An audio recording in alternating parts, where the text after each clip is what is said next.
Olá, que Deus lhe abençoe. Bom, amados, conversando com uma pessoa há um tempo atrás, essa pessoa me disse a respeito de Alá, um suposto Deus no Oriente Médio adorado pelos muçulmanos. E essa pessoa me disse que Alá seria um equivalente ao Deus que nós adoramos, que nós conhecemos, adorado pelos muçulmanos. E meditando a respeito disso, e observando, eu vi que existe realmente muita deturpação.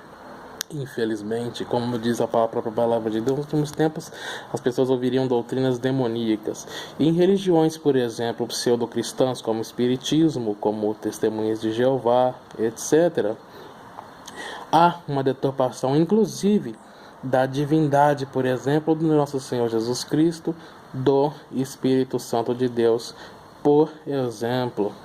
Então, existindo tanta doutrina perniciosa, é importante que nós falemos a respeito de uma doutrina básica da fé cristã. Deus é três pessoas divinas: Pai, Filho e Espírito Santo. Vamos meditar na palavra de Deus a respeito.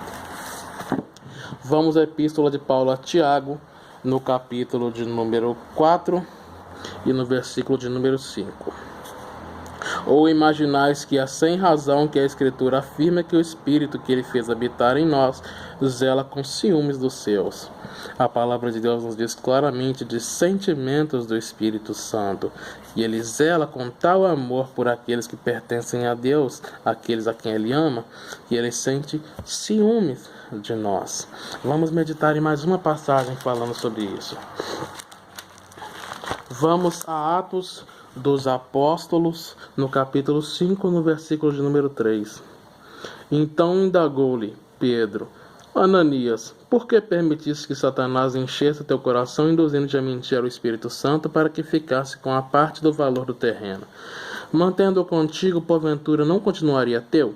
E vendido, não estaria todo o dinheiro em teu poder? Como pudeste permitir que tais ideias dominassem tua vontade? Não foi a homens que mentistes, mas contra Deus. Aqui o apóstolo Pedro afirma claramente a Ananias que, mentindo ao Espírito Santo, ele não estava mentindo a homens, mas ele estava mentindo a Deus. E por isso, por mentir a Deus, ele recebeu uma severa punição. Mostrando mais uma vez, mentindo ao Espírito Santo, e estava mentindo a Deus. Vamos a mais uma passagem ainda em Atos dos Apóstolos. Vamos a Atos, no capítulo 8, no versículo de número 29. E aconteceu que o Espírito Santo disse a Filipe: aproxima-te e acompanha esta carruagem. Aqui o evangelista Filipe estava próximo de uma região onde passava um eunuco, onde passava um homem estudando as Santas Escrituras, porém ainda sem o devido conhecimento. Mas o importante aqui para nós nesse momento é: o Espírito Santo deu uma ordem expressa a Filipe para que ele se aproximasse e evangelizasse e pregasse a salvação que é em Cristo para aquele eunuco, para aquela pessoa que carecia, que precisava conhecer ainda a verdadeira fé, a qual nós professamos.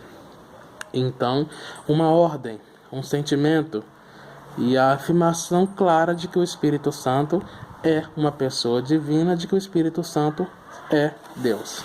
Vamos a João, Evangelho de João, no capítulo 1 e no versículo de número 1. No princípio era a palavra, e a palavra estava com Deus, e a palavra era Deus. Ele, a palavra, estava no princípio com Deus. Versículo de número 10. Daquele que a palavra estava no mundo, e o mundo foi feito através dele, mas o mundo não o reconheceu. Se você ler todo o contexto dessa passagem, você verá que claramente ela está falando a respeito do nosso Senhor Jesus Cristo. E que não só é Deus, como é o Criador de todas as coisas. A palavra de Deus nos diz claramente: no princípio o verbo era Deus, ou a palavra, como está em algumas outras traduções, era Deus e estava com Deus, e o mundo foi feito através dele, mas o mundo não o reconheceu. Vamos a Filipenses, no capítulo de número 2, no versículo de número 11.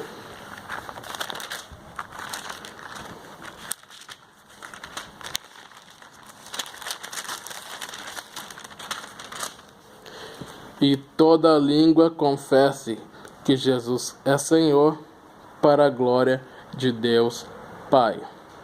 Então a palavra de Deus já nos mostrou, e esses são alguns exemplos de passagens que afirmam categoricamente: o Pai é Deus, Jesus Cristo, nosso Senhor, é Deus, o Espírito Santo é Deus. Um Deus, três pessoas divinas. Vamos ao Salmo 83, no versículo de número 18. Saberão, portanto, que só tu, cujo nome é eterno, és único, e que somente tu, ó Altíssimo, és o soberano de toda a terra. Assim como em outras passagens, como diz a palavra de Deus, por exemplo, a vida eterna é esta, que te conheçam a ti, o único Deus verdadeiro, e a Jesus Cristo, a quem enviaste.